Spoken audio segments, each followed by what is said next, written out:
Let's take a look at our top story. Now, after a surge in the 2024 tech layoffs, they return in 2025.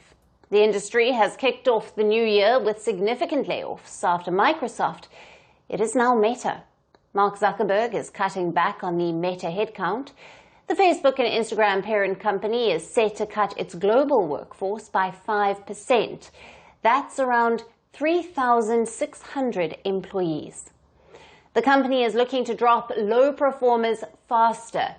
In a memo to staff, Zuckerberg said that he has made the decision to speed up the company's regular performance-based cuts in anticipation of an intense year.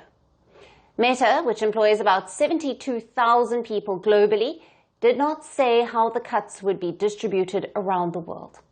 The move comes on the heels of other big decisions by Zuckerberg in recent days, including moves to end the company's fact-checking and diversity programs. The last major cuts at Meta came in 2023 when Zuckerberg declared it the year of efficiency. The company had cut about 10,000 positions. This was a part of a cost-cutting drive in 2022. Meta had cut about 11,000 roles. Performance-based job cuts have become a common phenomenon in corporate America.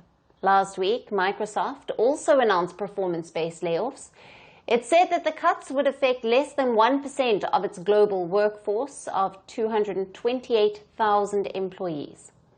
The company said its focus on high-performance talent was driving these actions.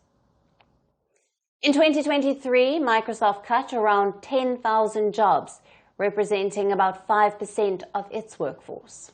In 2024, Microsoft dismissed nearly 200 employees from its gaming division. Tech industry worldwide has been experiencing significant downsizing since 2023. The tech giants are prioritizing efficiency and performance amid economic pressures. The layoff wave continued through 2024, and reports say the year saw more than 150,000 job cuts across 545 companies. In 2023, around 1,200 tech companies laid off over 264,000 employees. In 2022, around 1,000 tech companies laid off over 165,000 employees. Tesla, Amazon, Google, TikTok, Snapchat, and Microsoft were among those with sizable layoffs in 2024. Intel and Cisco were also among the top ones. Smaller startups also experienced cuts, while some saw a shutdown. But why are these layoffs happening? Well, there are multiple factors that together have created the perfect storm for the current wave of layoffs. The first is inflation and higher interest rates. Tech companies have been forced to scale back on their growth investments and hiring as they divert cash to cover debt obligations from rising inflation rates and Fed hikes. The impact of these rates has been severe for tech firms that borrowed heavily during a decade of near zero interest rates.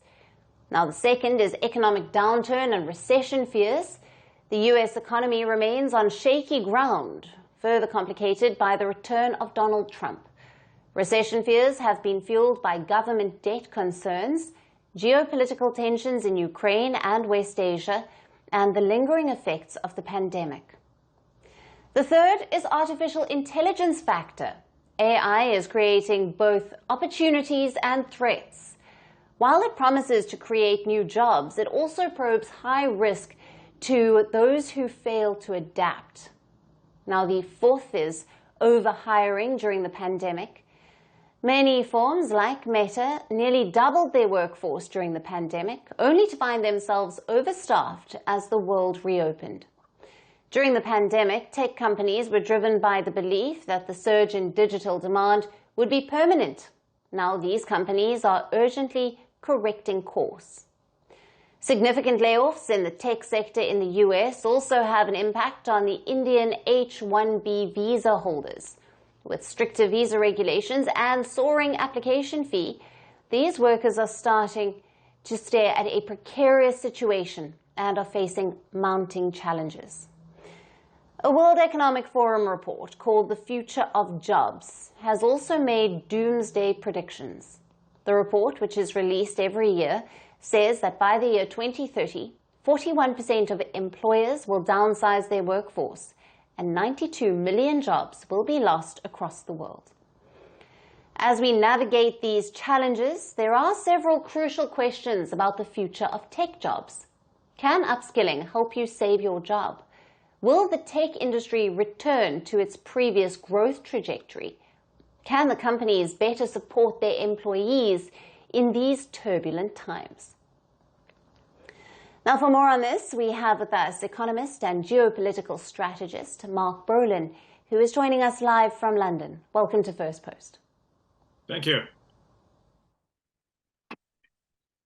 Now, Mark, what are the main factors that are driving the resurgence of tech layoffs, particularly at the major companies like Microsoft and Meta?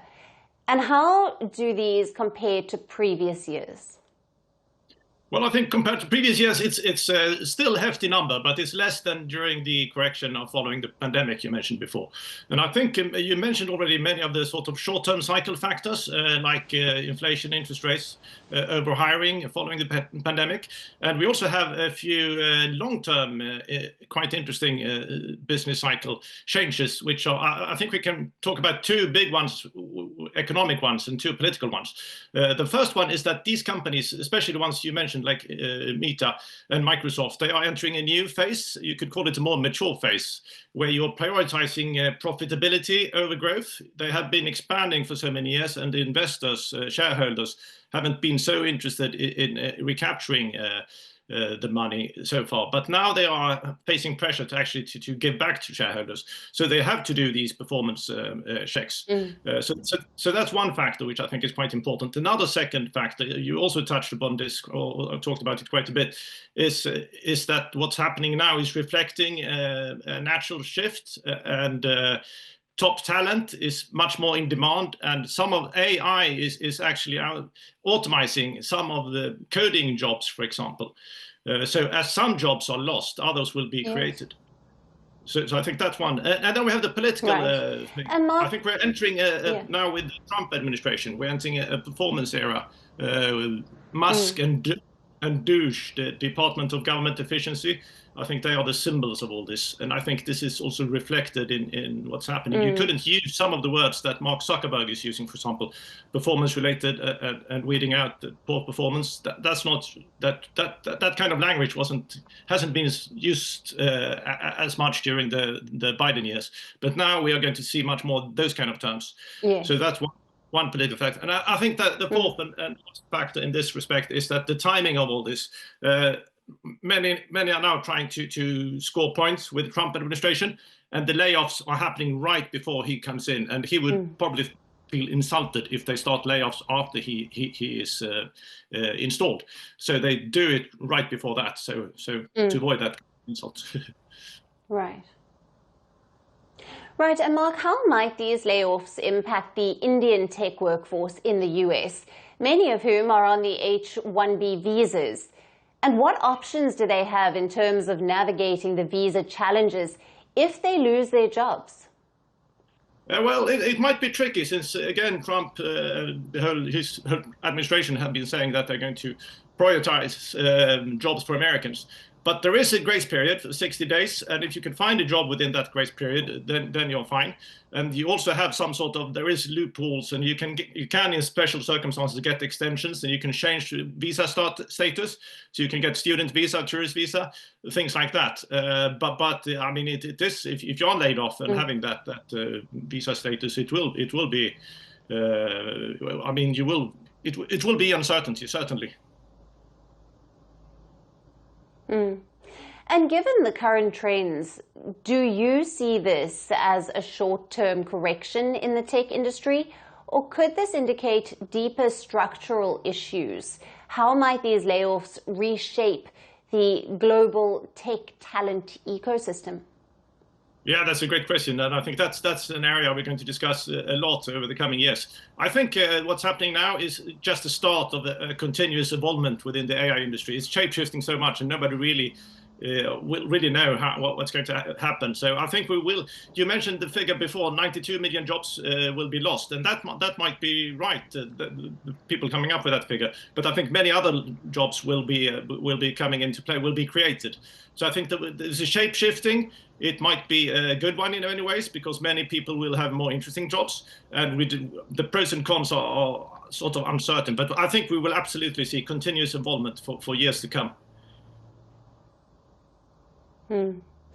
Thank you very much for being with us on Firstpost and for sharing your valued insights.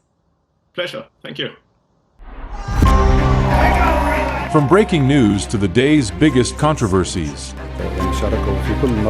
shedding light on the world's top headlines, detailed analysis on the stories that matter the most to you. Catch it all on Spotlight at 6 p.m. India time and 12:30 GMT. Only on Firstpost.